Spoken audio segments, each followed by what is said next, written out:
the News 6 Network. This is News 6 11. What our enemies have begun, we will finish. Strong words tonight from President Bush as the nation pauses to remember a day we will never forget. Good evening and welcome to tonight's special 9/11 anniversary coverage. We'll have more on the president's speech in just a moment. We begin here in Richmond, though, with a personal story of losing a loved one in the terror attack. Shelby Brown has our top story tonight.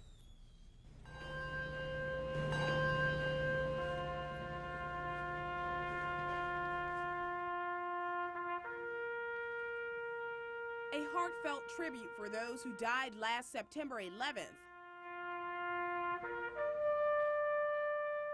This church packed with worshipers sending up prayers and songs. For thousands of people they never even met. And I knew that Margaret worked on the 83rd floor. But for this congregation, Dr. Virgie Benford puts a face and a story with a name. Her sister, Margaret Maddock, an aspiring actress who lived in New York City. And I heard that the first tower where she worked, I heard that the plane came in on the 85th floor.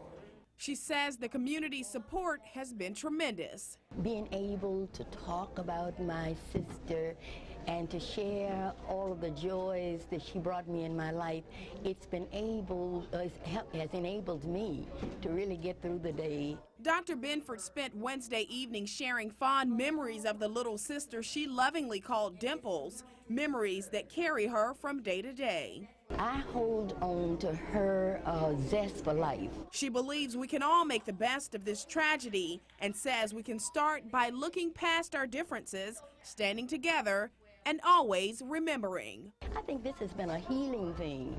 I really believe that we are looking forward to see all of the things that we can do to make this world a better place. And I always believe in that song that says, let there be peace on earth and let it begin with me. Tonight, several hundred people attended that memorial service at the First African Baptist Church here in Richmond, and you guys, I'll tell you, it was a very, very emotional ceremony. Of course, it's been a pretty emotional day all around Central Virginia for folks who say that it's been draining. Some people say it's been a painful day, but of course we spoke with many people who say that the memorials have been very uplifting. Reporting live tonight in Richmond, Shelby Brown, News 6 Network. She has a great perspective on loss and recovery. Thank you, Shelby Brown. New tonight, President Bush addresses the nation and its enemies on live TV. He rode in on a fireboat from Ground Zero to Ellis Island. With the Statue of Liberty as his backdrop, President Bush spoke to the nation on this solemn anniversary with words of comfort and resolve. In the ruins of two towers, under a flag unfurled at the Pentagon, at the funerals of the lost, we have made a sacred promise to ourselves and to the world. We will not relent until justice is done and our nation is secure. Before the president spoke, New York City Mayor Michael Bloomberg lit an eternal flame in Battery Park. Today, Americans focused on three sites. Those three places where terrorists deliberately crashed hijacked airplanes 1 year ago today. The rubble and debris now gone from Ground Zero. In its place today, President and Mrs. Bush placed a wreath to remember the nearly 3,000 people who died there. Shortly before 9 this morning, former New York Mayor Rudy Giuliani began the reading of victims' names. The list was completed 2.5 hours later. It was also a chance for victims' families to say goodbye. I don't remember the last time I told him that I loved him. I would give anything to go back to the morning of September 11th and tell him how much I appreciate everything he's done for me. But I think he knows that now. At the same time, thousands gathered in a Pennsylvania field for those killed on Flight 93. That was the plane that heroic passengers wrestled to the ground before terrorists could fly it into the nation's capital. In the air, a wave of courage made its way from the cockpit to the rear of the aircraft and back again, with all persevering to the end. The President and First Lady met privately with the victims' families. A national monument is expected to be built there. At the Pentagon, the same huge flag that was hung from the building after the attacks last year was once again unfurled today. After the president spoke in a moment of silence, an Air Force flyover concluded the service. Our Stephanie Rochon talked to some of the people who came to today's memorial and spent some time today with Governor Mark Warner. 1 year later, we pause to remember the worst terrorist attack on American soil. Here's how some people spent this solemn anniversary. The 1 year anniversary of 9/11, a day of tribute and quiet reflection, a day to fly your colors. Colin Zarbrough wanted to be close to where a childhood friend died.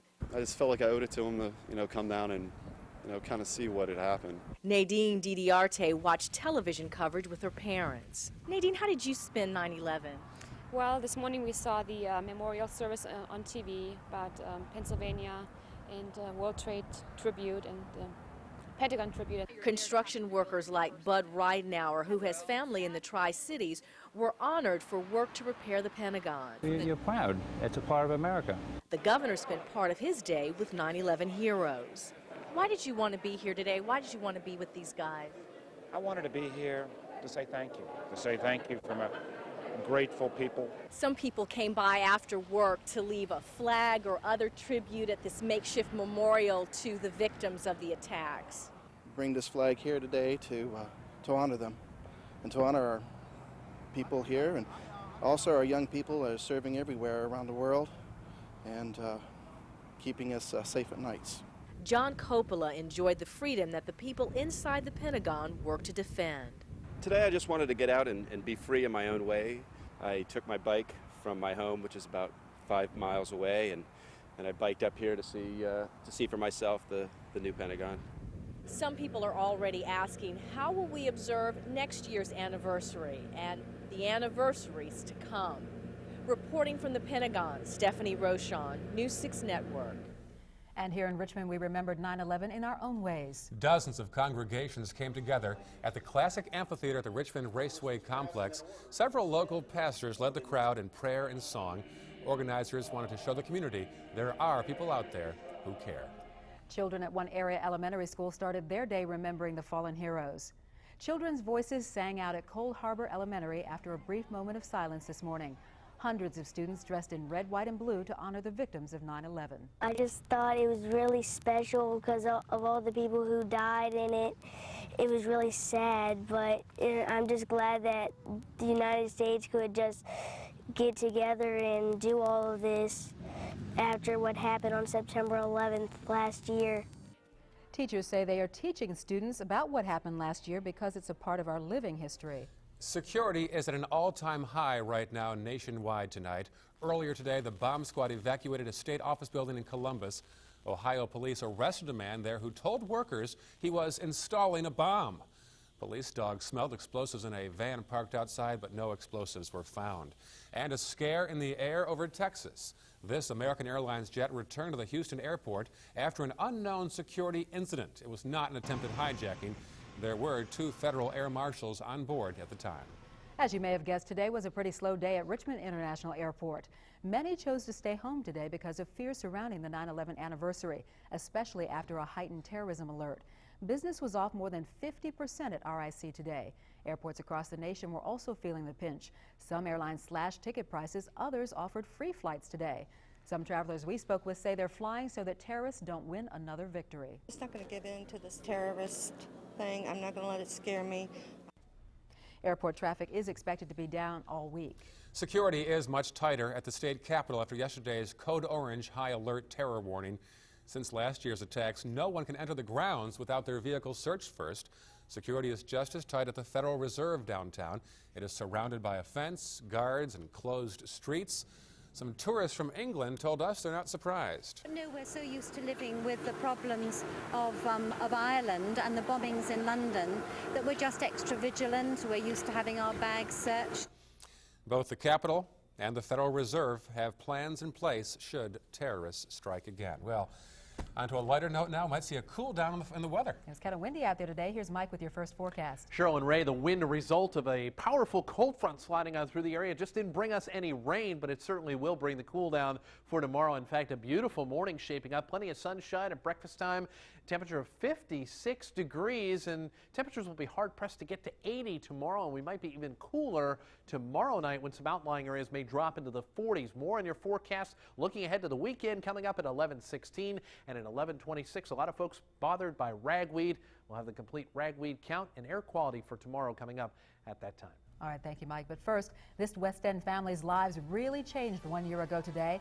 Find out how they're celebrating a first birthday on this dark anniversary. And you know him as David Letterman's stage manager. Find out where Biff Henderson told me he was stuck 1 year ago today. We're back in 2 minutes.